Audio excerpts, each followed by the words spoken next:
परमेश्वर के सारे हथियार क्या है? बांध लो। यानी परमेश्वर के हथियार हैं। हथियार क्यों होते हैं? जब आप एक हॉस्टाइल एनवायरनमेंट में हो तब हथियार दिए जाते हैं। जब खतरा है ना, आपको डिफेंड करने के, आपको प्रोटेक्ट करने के परमेश्वर के भी हथियार है। परमेश्वर नहीं कह रहा मैं हथियार चलाऊंगा तुम्हारे लिए, नहीं, हर किसी को हथियार दिया गया है। अगर हथियार है और चलाना नहीं सीखे, हथियार चलाना सीखना आपकी जिम्मेदारी है। ये शारीरिक हथियार नहीं है, तलवार नहीं कह रहे हम लोग कि हम मसीह में हैं, चलो भाई हर एक व्यक्ति तलवार ले आओ, वो वाले हथियार नहीं है। हम अलग लोग हैं, हम इस दुनिया के नहीं हैं।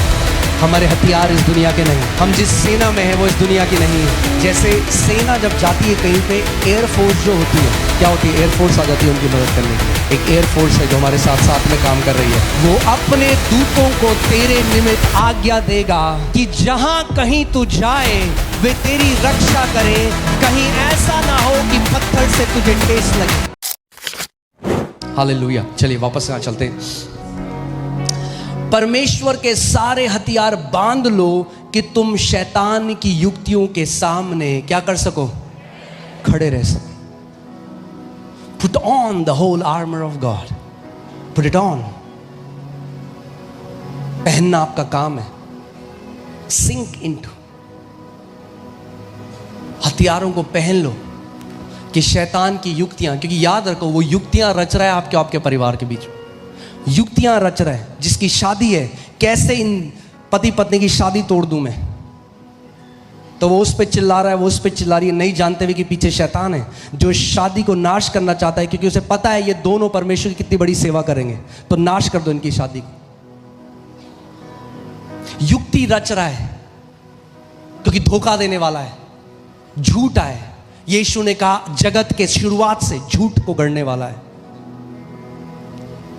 युक्तियां रच रहा है, मगर उन युक्तियों के सामने आप कैसे खड़े होगे? जब परमेश्वर के हथियारों को बांध लोगे। क्यों आज इतने सारे विश्वासी, आप उनका जीवन देखोगे, जय आपको कहीं नहीं दिखेगी। फैमिली लाइफ खत्म, फाइनेंसेस खत्म, घर में कलेश सुबह और शाम, गालियां, मारपीट। अरे ये जीवन देने के लिए यीशु थोड़ा आया था। क्यों ऐसा हो रहा है? क्योंकि अभी बच्चे हैं, बड़े नहीं। हालेलुया, प्रेज द लॉर्ड बोलते हैं बस। जय मसीह की, अरे जय मसीह की दिखाओ, केवल बोलो मत। तुम्हारा जीवन दिखाए कि जय मसीह की, कि लोग जब आपका जीवन देखें तो सच में बोले भाई जय मसीह की। हाँ, वरना जय मसीह की वाट लगी पड़ी है पूरी जिंदगी। दूसरा बंदा बोले कहाँ है वो जय? भाई थोड़ा दिखा दे मुझे, देखना चाहता हूं मैं उस जय को, जिस मसीह की जय की तू बात कर रहा है। अरे मसीह ने जो मृत्यु को हराया, जो मसीह ने शैतान को हराया, वो अपने लिए थोड़ी ना हराया, आपकी और मेरे लिए हराया कि उस जय में आप और मैं चल सकें। तो समझो, ना समझ मत रहो, एक लड़ाई में हो, कड़वाहट लेकर बैठे हैं सालों से, नहीं जानते कि उसी हुक्म में तो शैतान लटका है। क्यों माफ करूं मैं? मत कर माफ, और एक बेकार जीवन जी जिंदगी भर। मूर्ख है तू। क्यों करूं मैं माफ? उसने मेरे साथ ऐसा किया। और प्रभु अगर निकाल देना पर्चियां जो तूने करा,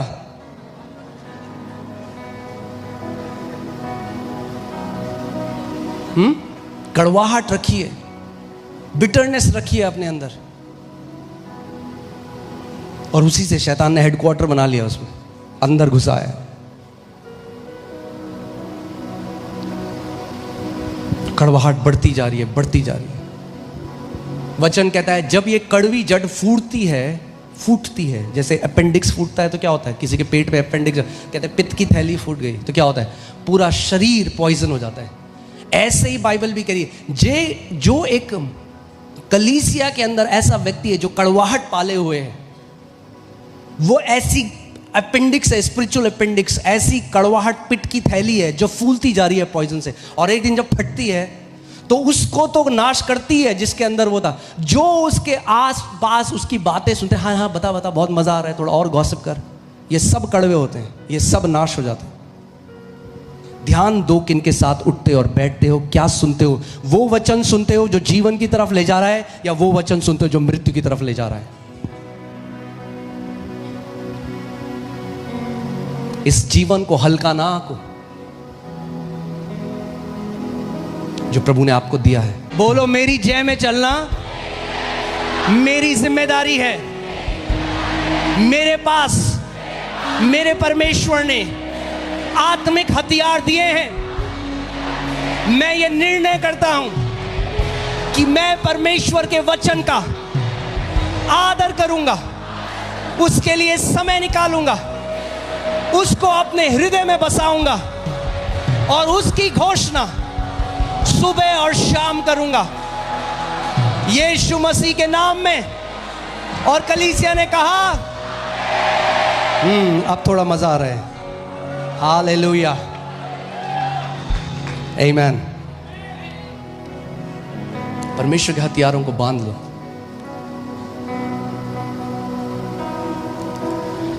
दूसरा कुरिन्थियों 10वां अध्याय 3 से 5 हम देखेंगे। क्योंकि यद्यपि हम शरीर में चलते फिरते हैं तो भी शरीर के अनुसार नहीं। शरीर के अनुसार नहीं, अरे पढ़ो, शरीर के अनुसार नहीं लड़ते। यानी हम क्या करते हैं? हम लड़ते हैं। बस बीवी से लड़ना छोड़कर जो शारीरिक लड़ाई है उसको बदल दो। लड़ते तो हैं मगर शरीर में नहीं लड़ते, बाइबल कह रही है शरीर में नहीं लड़ते। क्योंकि यद्यपि हम शरीर में चलते फिरते तो हैं तो भी शरीर के अनुसार नहीं लड़ते। इसका मतलब हम लड़ते हैं मगर हमारी लड़ाई शारीरिक नहीं है, मगर हम लड़ते हैं। एक लड़ाई है, इसीलिए हम लड़ते हैं।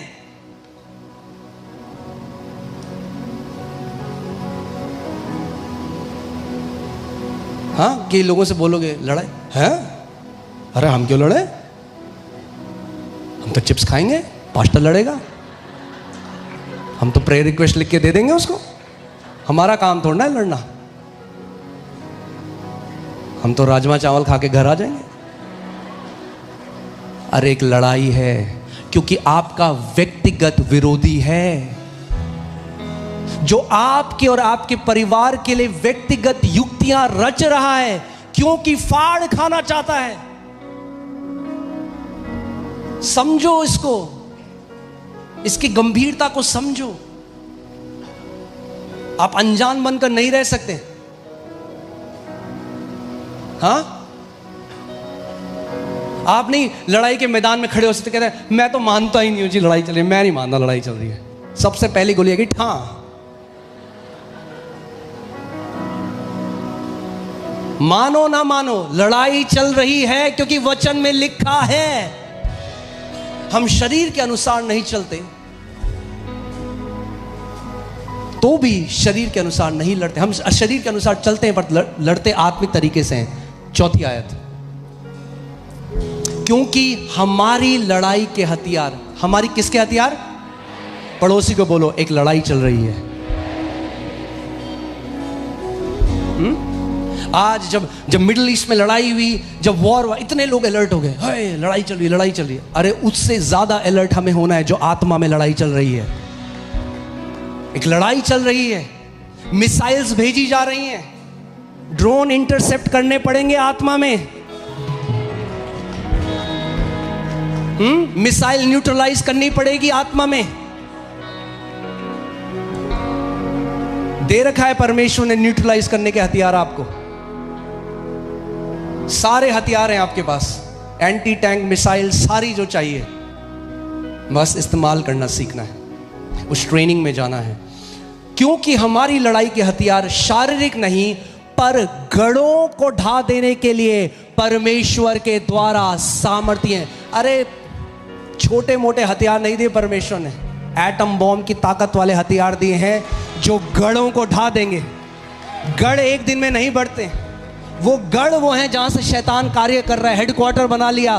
परमेश्वर कह रहा है मेरे बेटे मेरी बेटी, मैंने तुझे ऐसे सामर्थ्य हथियार दिए हैं जो गढ़ों को ढा देने वाले हथियार हैं।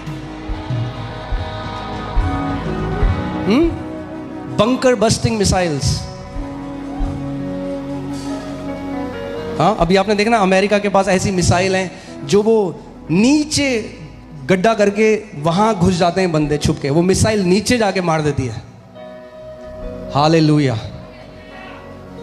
जो वचन आपके मुंह से निकलता है ना, बंकर बर्स्टिंग मिसाइल है। जहां दुष्ट आत्मा छुपी हो वहीं जाएगा, बैम। जो गढ़ आपके विरोध में शैतान ने बनाए थे, वो गढ़ों को ढा देने वाले हथियार परमेश्वर ने आपको दिए हैं। English Bible says these weapons are mighty in God. The mighty God has given us mighty weapons. वो महान परमेश्वर ने हमें महान हथियार दिए हैं। हाँ, छोटे मोटे नहीं दिए, महान हथियार दिए हैं। अगर महान हथियार दिए हैं तो इसका मतलब हमें उन्हें चलाना सीखना है। इसीलिए शैतान भागता है, उसे पता है इनको क्या दिया गया है। उसको पता है अगर इनको आ गए ये हथियार चलाने तो मेरा इनके जीवन में कोई प्रभाव नहीं रहेगा। क्योंकि हमारी लड़ाई के हथियार शारीरिक नहीं, पर गढ़ों को ढा देने के लिए परमेश्वर के द्वारा सामर्थी हैं। गढ़ों को ढा देने वाले, ऐसे हथियारों को चलाने वाले बेटे और बेटियां इस जगह खड़े हो रहे हैं यीशु के सामर्थी नाम में। आमीन। आगे, इसलिए हम कल्पनाओं का और हर एक ऊंची बात का जो परमेश्वर की पहचान के विरोध में उठती है खंडन करते हैं, और हर एक भावना को कैद करके मसीह का आज्ञाकारी बना देते हैं।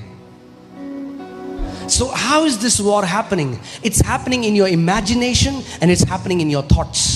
आपकी कल्पनाओं में और आपके विचारों में ये युद्ध हो रहा है।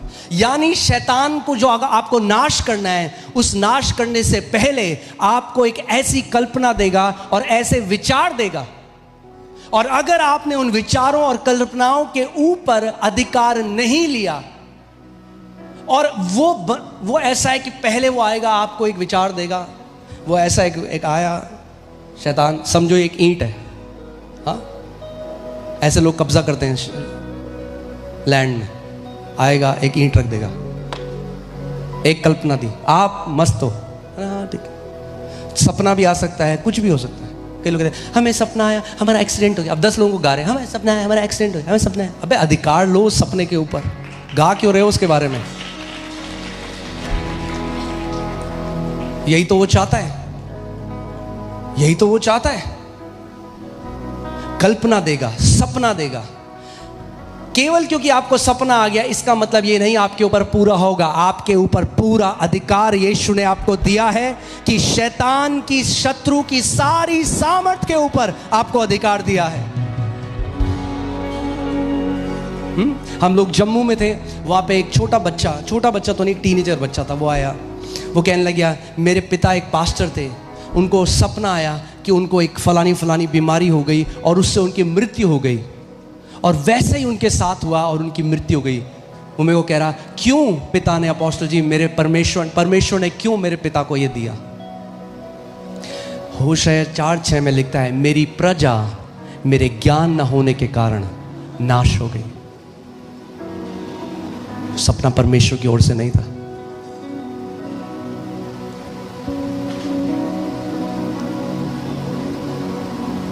शैतान भी दर्शन दिखा सकता है, शैतान भी सपना दे सकता है, आपको आगे दिखाऊंगा मैं। मगर अगर आपको नहीं पता कि पिता की इच्छा क्या है तो आप कुछ भी निगल जाओगे। यही तो वो युक्ति बनाता है, कल्पनाएं। इससे पहले वो आदम और हवा को मार सके, उसको पता था कि एक आज्ञा है परमेश्वर की। क्या आज्ञा है? आज्ञा ये है, अगर तुमने इस फल को खाया तो जिस दिन इस फल को खाओगे क्या हो जाएगा? मर जाओगे। अब शैतान हवा को क्या कर रहा है? अब उसको एक सजेशन दे रहा है, देख कितना बढ़िया है ये फल। तो बाइबल कहती है पहले वो देखने लगी, अब वो देख रही है, हाँ ये फल तो बहुत बढ़िया है। अरे तू अब चल रही है, युद्ध चल रहा है। वो हम युद्ध नहीं समझते। लोग पता है कहते हैं नींबू रख दिया, टमाटर रख दिया। अरे ये नहीं है युद्ध, नींबू टमाटर रख दिया, मुर्गा रख दिया बाहर। असली युद्ध है जो इन दो कानों के बीच में हो रहा है हर रोज। ये है युद्ध, जो विचार उठ बैठ रहे हैं। ये है युद्ध, बाहर नहीं है। शैतान बड़े बड़े 2 लाल सिंह के साथ नहीं आता आपके कमरों में, विचारों को लेकर आता है, कल्पनाओं को लेकर आता है, सजेशन को लेकर आता है। अरे क्या टाइम वेस्ट कर रही है तो संडे को? Life is like an ice cream, enjoy it before it melts. क्या समय व्यर्थ कर रही है तू? दुनिया कहाँ पहुंच रही है ये देखो, ये समय वेस्ट कर रहे हैं संडे को। फिर आपने वो सुना, आपने कहा हाँ बात तो ठीक है।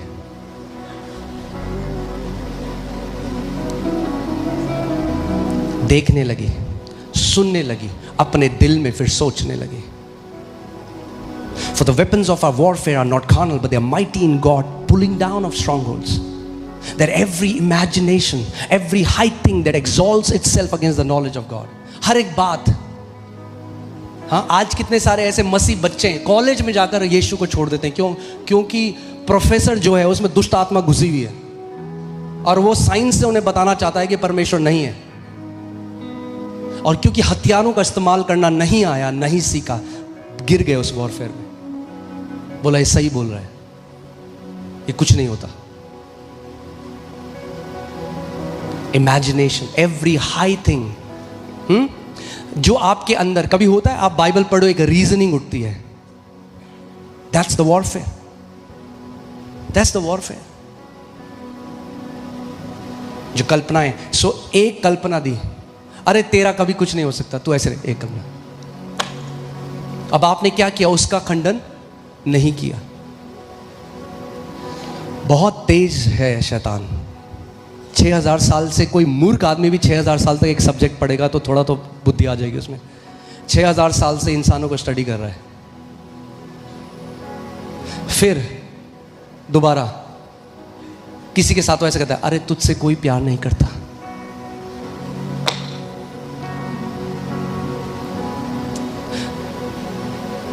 अंदर चल रहा है, मेरे माँ बाप ने मुझसे कभी प्यार नहीं किया, मेरे भाई बहन ने मुझसे कभी। अब पिक्चर चलने लग गई, ईंटें लगा रहा है, टक टक टक टक टक टक टक टक टक टक, अब ईंटें लग रही हैं, अब सूख रही हैं, मोटी दीवार बन रही है और अब एक गढ़ बन गया है नेगेटिव माइंडसेट का, नेगेटिव थिंकिंग का। कोई मुझसे प्यार नहीं करता। अब कमरे के अंदर बंद है, अंधेरे कमरे में, कोई मुझसे प्यार नहीं करता, कोई प्यार नहीं करता। अरे उस क्रूस की ओर एक बार नजर उठा के देखो तो पता लग जाएगा कि परमेश्वर ने आपसे कैसा प्रेम किया। हाँ, for God demonstrated his love. बोला नहीं केवल, अरे डेमोन्स्ट्रेट करके दिखाया अपने प्रेम को, अरे प्रमाणित करके दिखाया कि वो हमसे प्रेम करता है। केवल बोला नहीं आई लव यू, अरे क्रूस पर जब वो टंग गया नंगा, इससे बड़ा कोई प्रमाण नहीं कि परमेश्वर ने हमसे प्रेम किया। God was demonstrating his love to mankind. How can you say no one loves you? हाँ, वॉरफेयर चल रहा है।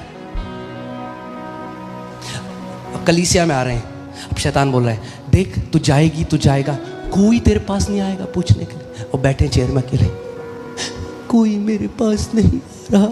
अरे तो तुम उठ के चले जाओ।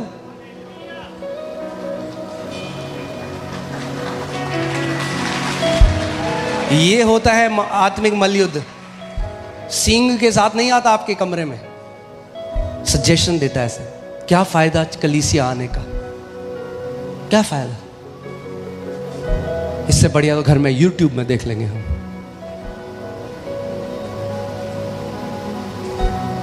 हाँ, अरे यूट्यूब वहां ठीक है जहां कोई कलीसिया नहीं है, जहां परिवार मिल रहा है वहां मिलेंगे नहीं मिलेंगे?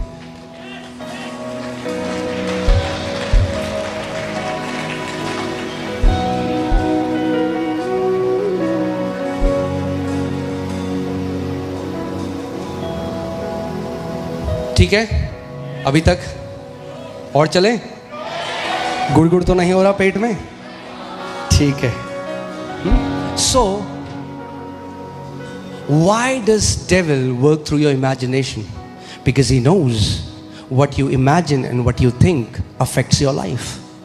क्योंकि शैतान जानता है कि जो आप कल्पना करते हो और जो विचार आपके मन में चलते हैं वो आपके जीवन को बदलते हैं, प्रभाव डालते हैं। वो मूर्ख नहीं है, असली वॉरफेयर कर रहा है वहां मार रहा है। जब लड़ाई होती है दूसरी आर्मी शॉपिंग मॉल्स नहीं उड़ाती, पहले जहां आर्मी के मेन वेपन्स हैं वो उड़ाती है। उसको पता है इनके हथियार कहां से काम करते हैं, इसीलिए वहां अटैक करता है। आपके सोच, because here this, wherever your imagination goes, your faith flows. जहां कहीं आपकी कल्पना जाती है आपका विश्वास भी वहीं जाता है, आपका विश्वास भी वहीं जाता है। इसीलिए क्या सोचते हो, क्या अंदर विचार चल रहे हैं, ये बहुत जरूरी है। अगर विचारों पर ध्यान नहीं दिया और उन्हें जंगली घोड़ों की तरह चलने दिया तो एक जैवन, आप जानते हो द बाइबल से rejoice and again I rejoice. How should I rejoice God? I don't feel like rejoicing, because rejoicing is not about a feeling, rejoicing is a choice. आनंदित रहो। प्रभु मुझे तो लग नहीं रहा आनंदित, मैं तो इतना लो फील कर रहा हूं, क्योंकि आनंदित फीलिंग से रिलेटेड नहीं है, विश्वास से आप आनंदित होते हो, ये एक चॉइस है। और जब आप वो चुनाव करते हो तो फीलिंग्स भी पीछे पीछे आने लग जाती हैं। फीलिंग से ज्यादा बड़ा धोखेबाज कोई है नहीं। सुना आपने मैंने क्या कहा?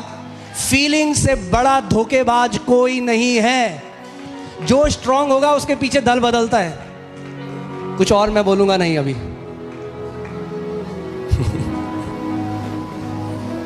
हाँ, फीलिंग्स दल बदलती हैं। क्या बोला मैंने? फीलिंग्स अभी आपको बिल्कुल बोला, अब सुबह उठे, आज मुझे बहुत ही लो लग रहा है, तब तक आपने कहा नहीं, वचन में क्या लिखा है? The joy of the Lord is my strength, यहोवा का आनंद मेरा बल है। So you said I will make a conscious choice to rejoice. सो आपने आराधना लगाई, आपने हाथ खड़े करे, आपने कहा प्रभु मैं अपनी फीलिंग्स में नहीं, मैं प्रभु तेरी उपस्थिति में आनंद। थोड़ी देर में फीलिंग्स खड़ी हैं, कह रही है अरे ये तो इसके पीछे जाना पड़ेगा, फिर फीलिंग्स भी आपके पीछे आ जाएंगी। फिर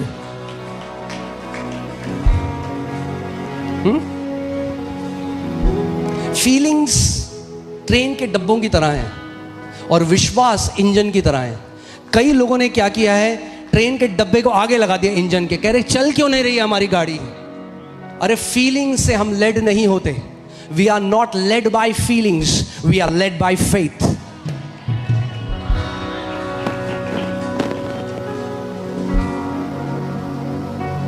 पौलुस जो एक ऐसी जेल में बंद था जहां कोई खिड़की नहीं, dungeon, it was not even a jail, it was a dungeon, chains and shackles. उसके हाथ और पैर में इतनी मोटी सांकलें बांधी हुई हैं, और वो लिख रहा है आनंदित रहो। और सदा मैं कहता हूं आनंदित रहो।